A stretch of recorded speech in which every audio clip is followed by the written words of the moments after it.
Welcome to your MD podcast. आजचा आपला विषय खूपच भारी आणि थोडा विचार करायला लावणार आहे. हिंदू धर्मातील सर्वोच्च पुरुष देवता असलेला विष्णू कधीकधी एका अत्यंत सुंदर स्त्रीच्या रूपात का प्रकट होतो आणि यातून आपल्याला वास्तवाचा म्हणजे नेचर ऑफ रियालिटीच्या स्वरूपाबद्दल नक्की काय समजते? हा प्रश्न खरोखरच खूप कुतूहल निर्माण करणारा आहे. आणि कसं आहे ना, हा विषय फक्त एका कथेपुरता मर्यादित नाहीये. अगदी. आणि म्हणूनच आजच्या या सखोल चर्चेत आपण देवदत्त पटनायक यांच्या 7 सिक्रेट्स ऑफ विष्णू या पुस्तकातील पहिल्या अध्यायावर बोलणार आहोत, मोहिनीचं रहस्य. जेव्हा मी हे वाचत होतो तेव्हा माझ्या मनात एक सहज विचार आला की मोहिनी म्हणजे स्वर्गातली एखादी अप्सरा असावी. हो, खूप जणांना असंच वाटतं. म्हणजे मेनका, रंभा किंवा उर्वशीसारखी एखादी अप्सरा. पण इथेच आपण गल्लत करतो. मोहिनी आणि अप्सरा यांच्यात खूप मूलभूत फरक आहे. अच्छा, म्हणजे नेमका काय फरक आहे? हे बघा, हिंदू पौराणिक कथांमध्ये अप्सरा ज्या असतात ना, त्या पूर्णतः स्त्री रूपात असतात. आणि त्यांचं मुख्य काम काय असतं? तर माणसांना किंवा तपश्चर्या करणाऱ्या ऋषींना या भौतिक जगात म्हणजेच मटेरियल रियालिटीमध्ये अडकवून ठेवणं. म्हणजे त्यांना त्यांच्या आध्यात्मिक मार्गावरून विचलित करणं, बरोबर? अगदी बरोबर. पण मोहिनीचा उद्देश याच्या अगदी उलट आहे. मोहिनी ही दुसरी कोणी नसून साक्षात विष्णूच आहे. बापरे, म्हणजे ती स्वतः विष्णूचं रूप आहे? हो ना. ती भौतिक जगात राहून त्या भौतिक वास्तवाच्या आत जे आध्यात्मिक वास्तव दडलेलं आहे ते लोकांना दाखवून देण्यासाठी आकर्षित करते. ती भमात अडकवत नाही, तर भमातून बाहेर काढते. ओके, लेट्स अनपॅक दिस. म्हणजे आपण एका उदाहरणाने समजून घेऊ. अप्सरा या एखाद्या व्यसनाधीन करणाऱ्या व्हिडिओ गेमसारख्या आहेत का, ज्या तुम्हाला फक्त अडकवून ठेवतात? हो, अगदी तसंच म्हणता येईल. आणि मोहिनी ही एका अशा कोड्यासारखी आहे जी सुरुवातीला आकर्षित करते, पण शेवटी तुम्हाला वास्तवाचा पलीकडे पाहण्याची एक नवी दृष्टी देते. क्या बात है. एकदम अचूक उपमा दिलीत तुम्ही. ती केवळ भुरळ घालत नाही, तर ती एक मार्गदर्शक आहे. आणि खरं सांगायचं तर हाच संपूर्ण विष्णू कथांचा मूळ गाभा आहे.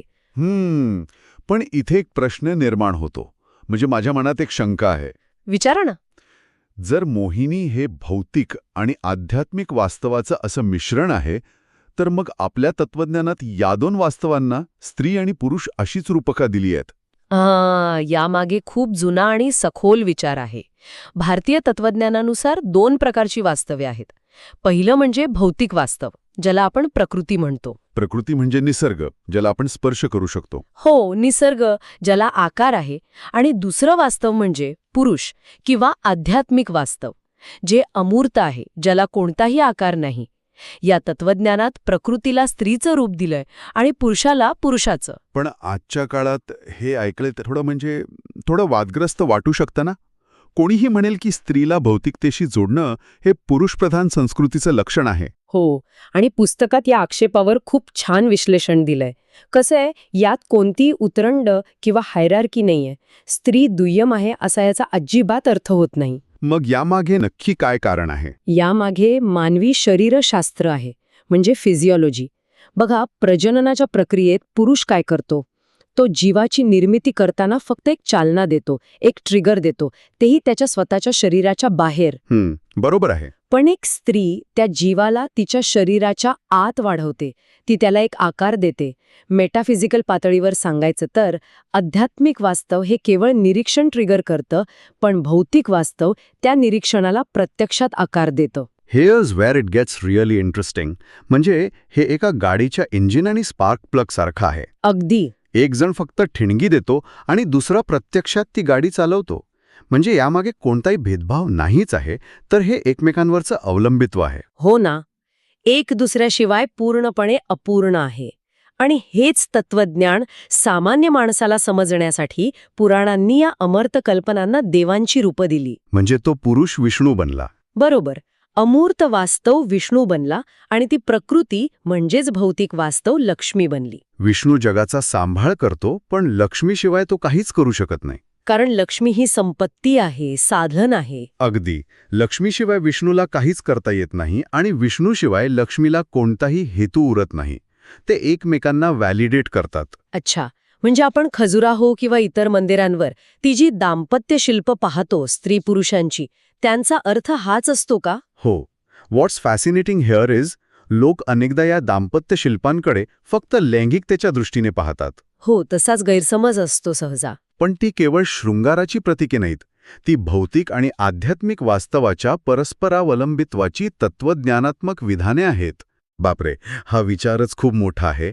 आणि मला वाटतं विष्णूच्या कपाळावरचा तो जो टिळा असतो, तो यू आकाराचा, तो पण याचंच प्रतीक असावा. हो, त्याला आपण ऊर्ध्वनामम म्हणतो. त्या टिळ्यातील मध्यभागी असलेली लाल रेषा भौतिक वास्तव दर्शवते. रक्त आणि वाढीचं प्रतीक. आणि त्या आजूबाजूच्या दोन पांढऱ्या रेषा? त्या पांढऱ्या रेषा आध्यात्मिक वास्तव दर्शवतात, म्हणजे हाडं आणि स्थिरता. बृह या शब्दावरून ब्रह्म शब्द आलाय. बृह म्हणजे वाढणं, विष्णू म्हणजे जो अमर्याद विस्तारतो. पण मग इथे एक विरोधाभास मला जाणवतोय. म्हणजे एकीकडे आपण म्हणतो की भौतिक वास्तव इतकं महत्वाचं आहे आणि दुसरीकडे आपण माया या शब्दाचा वापर करतो. जग ही एक माया आहे असं आपण नेहमी ऐकतो. इथेच तर आपण मायेचा चुकीचा अर्थ घेतो. माया म्हणजे जग पूर्णपणे खोटं आहे असं नाही. मग काय? भौतिक जग सत्य आहे, पण ते तात्पुरते आहे. म्हणजे ते इम्पर्मनंट आहे. ते सतत बदलत असतं. आणि या बदलणाऱ्या जगाकडे ब्रह्मा, शिव आणि विष्णू खूप वेगळ्या दृष्टिकोनातून पाहतात. म्हणजे कसं? ब्रह्मा या भौतिक जगाला घाबरतो. तो स्वतःची एक काल्पनिक मोजपट्टी तयार करतो. मोजपट्टी म्हणजे काय? म्हणजे तो गोष्टी मोजायला लागतो आणि स्वतःच एका ब्रह्मांड नावाच्या सब्जेक्टिव्ह रियालिटीमध्ये अडकतो. अच्छा. आणि शिव? शिव या जगाकडे पूर्णपणे डोळे मिटून घेतो. तो याला नाकारतो आणि संन्यासी म्हणतो. So what does this all mean? म्हणजे ब्रह्मा मायेच्या जाळ्यात अडकलाय, शिवाने तो खेळ खेळण्यासच नकार दिलाय. आणि विष्णू या जगाला नाकारत नाही. तो मायेला घाबरत नाही, तर तो योग मायेचा वापर करून तिच्यावर नियंत्रण ठेवतो. तो या रंगभूमीवर सहभागी होतो. म्हणूनच त्याला आपण मोहन आणि मोहिनी दोन्ही म्हणतो. अगदी बरोबर.